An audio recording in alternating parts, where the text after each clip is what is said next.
More than 3,000 people work there, and thousands of other jobs in Northeast Ohio are supported by it. We've flown over 400 experiments to the International Space Station with Glenn. It was one of the top 100 employers in Ohio in 2022 and has a reported $2 billion economic impact in our state. The future is very bright for the Glenn Research Center. That was 2 years ago. The Glenn Center is obviously a very important facility. And that was just last month. Now hundreds of local NASA jobs are at risk. The White House's proposed budget for Northeast Ohio's NASA Glenn Research Center and the Neil Armstrong Test Facility in Sandusky involves cutting more than 500 jobs over the next year. News 5's Clay Lepard has been digging into the numbers and the impact all day. Rob and Katie, if this proposed budget happens and there's no changes, that amounts to cutting almost 40% of all of NASA's federal employees here in Northeast Ohio. 3, 2, 1. Boosters in ignition. And liftoff of Artemis 1. As the push for the moon and ultimately Mars continues, the work on the ground here at NASA Glenn looks to be scaled back as part of the agency's proposed budget, which News 5 obtained and confirmed. Right now, Glenn employs about 1,400 civil servants.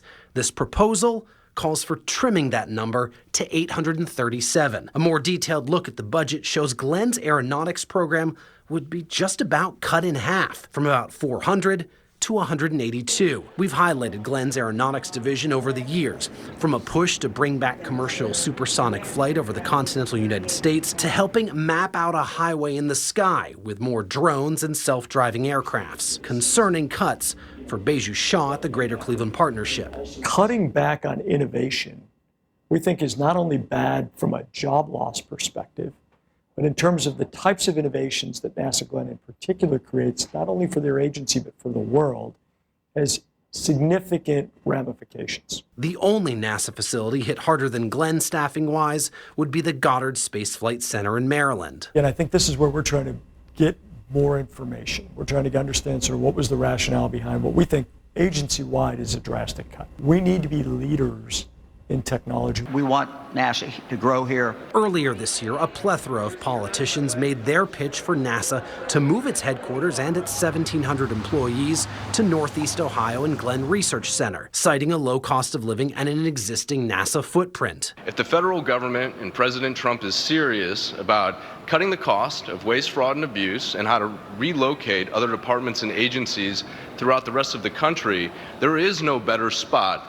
than Cleveland, Ohio. This budget proposal does not mention any plans about moving headquarters when its lease is up in Washington, D.C. in 2028. And we're told no decision on that has been made. A spokesperson at NASA's headquarters emphasized with News 5 that this budget is not finalized. Lawmakers are slated to review and, if necessary, tweak the budget in the coming weeks. However, NASA's acting administrator did say in the budget, quote, "We must continue to be responsible stewards of taxpayer dollars. That means making strategic decisions, including scaling back or discontinuing ineffective efforts not aligned with our moon and Mars exploration priorities."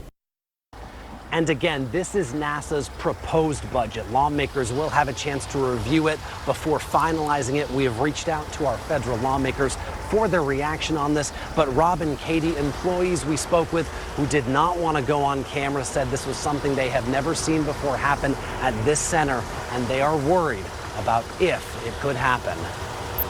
The if it could happen. A real point of pride for our city. Clay, thank you so much for your reporting there live for us tonight outside the NASA Glenn Research Center in Cleveland.